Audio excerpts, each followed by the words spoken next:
Assalamu alaikum. Çarba Keci kanalımızın ko'rarmandары жана катталуучулары.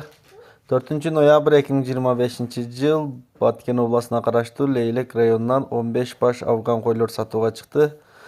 Маалыматын айта кетсек, жаштары 2 тиш, 4 тиш, 6 тиш, 2-3 тукана 8 тиши бар экен туугандар.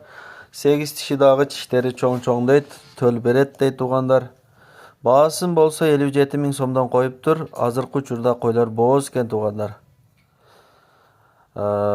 Доставкасы уюштуруп беребиз дейт, келип алдынан көрүп алса деле болот дейт туугандар. Андыктан койлорго жакшылап көңүл буруп, жакшылап көрүп, элесин номерин экран астына калтырабыз, чалып содалашып алып калсаңыздар болот.